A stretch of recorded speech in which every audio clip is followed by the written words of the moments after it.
Chapter 9. Then the Lord said to Moses, Go to Pharaoh and say to him, This is what the Lord, the God of the Hebrews, says.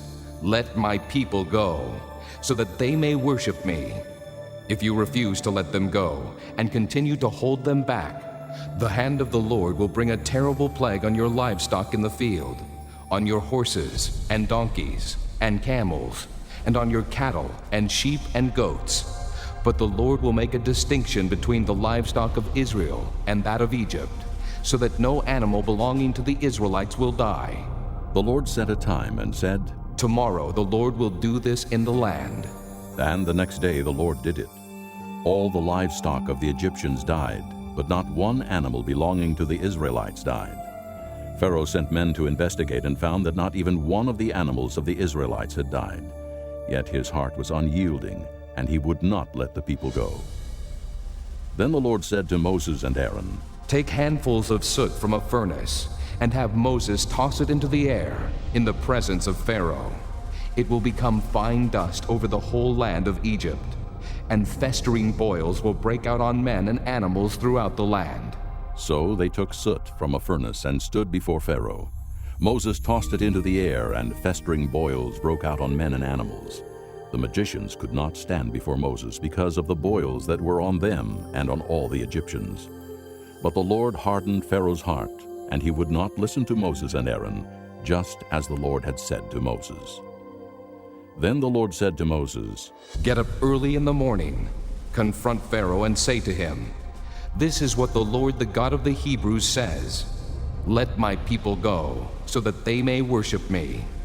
Or this time I will send the full force of my plagues against you, and against your officials and your people, so you may know that there is no one like me in all the earth.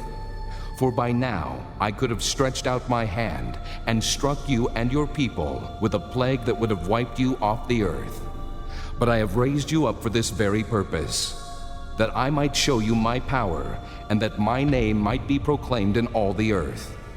You still set yourself against my people, and will not let them go.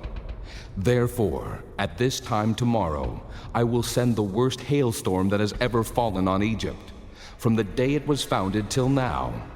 Give an order now to bring your livestock and everything you have in the field to a place of shelter, because the hail will fall on every man and animal that has not been brought in and is still out in the field, and they will die. Those officials of Pharaoh who feared the word of the Lord hurried to bring their slaves and their livestock inside. But those who ignored the word of the Lord left their slaves and livestock in the field.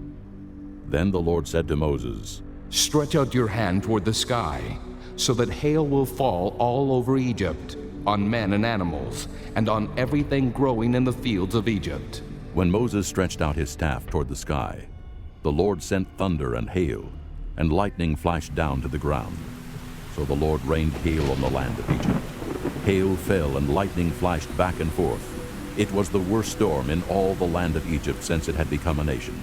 Throughout Egypt, hail struck everything in the fields, both men and animals. It beat down everything growing in the fields and stripped every tree. The only place it did not hail was the land of Goshen, where the Israelites were. Then Pharaoh summoned Moses and Aaron. This time I have sinned, He said to them, The Lord is in the right, and I and my people are in the wrong. Pray to the Lord, for we have had enough thunder and hail. I will let you go.